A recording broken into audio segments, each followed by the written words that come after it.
Every year, thousands of ordinary Kiwis train to do an extraordinary thing. Ironman, a 3.8 kilometre swim, a 180 kilometre bike ride, followed by a marathon. That's 42.2 kilometres of running.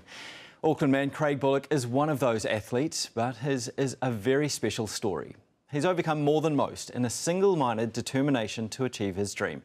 Michelle Pickles has his extraordinary story.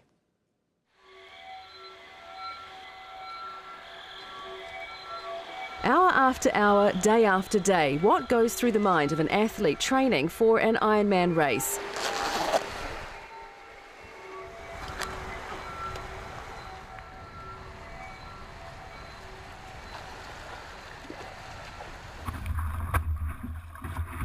Craig Bullock thinks about how far he's come in the last 3 years.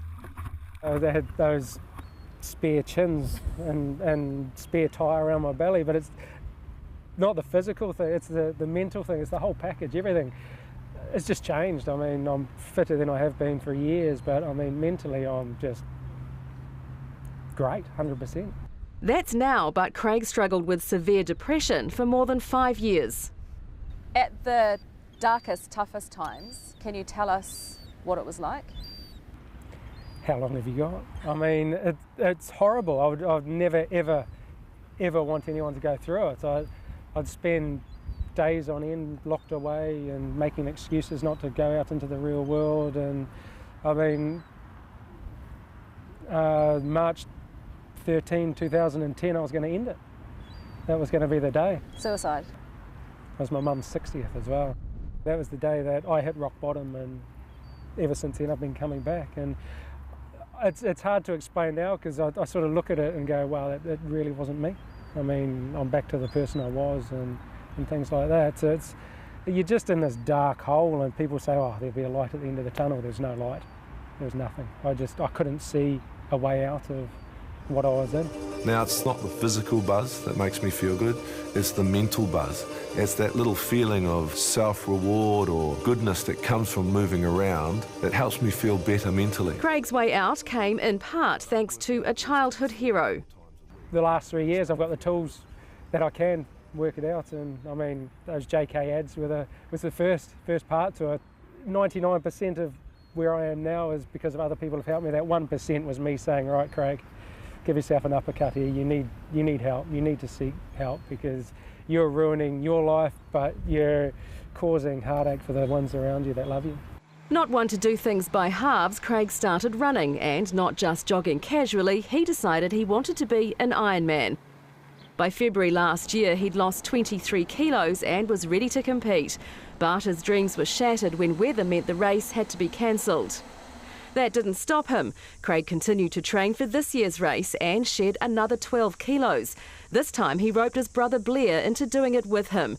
Together they prepared for what was to be one of the toughest and most rewarding days of their lives. But once again it wasn't to be. Just over a week before the race, at 34 years old, fit and healthy, Craig suffered a heart attack. I was just coming down off a big few weeks, and 10 days out from Ironman I thought I'd go out for a run, and it was only a 5k one, and I started feeling my heart and thought, well, it must be just a bit of fatigue, might be getting a bit nervous about the big day. And then a guy that was about 90 ran past me. I thought, this isn't good. There's something wrong here, and got home, sat down, and just didn't feel right. So you were actually having a heart attack? Yeah, and I ran through it. Which is highly unusual, according to cardiologist Rob Doughty. The classical symptoms of a heart attack, of a severe, heavy weight feeling on the chest, perhaps feeling very sick or feeling sweaty, don't necessarily apply to everybody who has a heart attack. And so individually we may not recognise those symptoms. And it sounds as though that probably happened for Craig, and in his situation he was able to run through it, which is remarkable. Craig spent 5 days in hospital where he had a stent inserted into an artery which was 75% blocked. Just 2 days after being discharged, Craig was in Taupō. Not to do the Ironman, but to watch his brother finish and hear the words he so desperately wanted to hear spoken about himself. You are an Ironman! I could so easily have given up, but today was meant to be about Craig. It was such a disappointment that he couldn't do it. So It was just hearing his voice in the back of my head going, come on, keep going, keep going. You can't stop. But physically, that is the hardest thing I've ever done. Mentally, it wasn't that hard because I knew I was doing it for Craig, and I just knew I had to finish. I just gave him a hug, and I think if I wasn't there, he would have just collapsed, sort of thing. So I think it was tough for me because it was 2 years of training, but I was there to watch it, and I was just so proud that he was able to get out there and do it.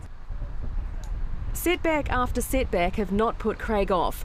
He's still positive and trying again for next year.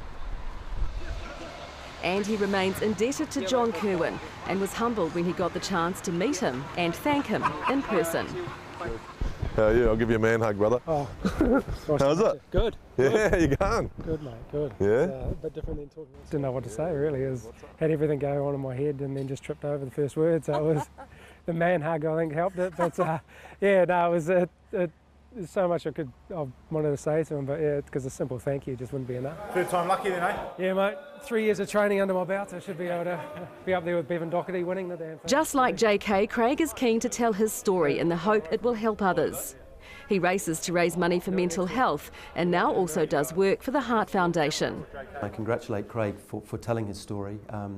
We need people like Craig to be able to come up and tell their stories, to talk about their potential risk factors and help us and people in New Zealand in general to understand the influence of these common problems in our lives. Craig often says exercise and Ironman have saved his life twice. Now he's looking forward to what he says will be one of the best days of his life, March 1st, 2014. To hear my name when I cross that line and Mike Riley shouting out those words, "You are an Ironman," it's just going to mean the world to me. It's going to be a great journey this next year, and yeah, I can't wait to do it. It's going to be great.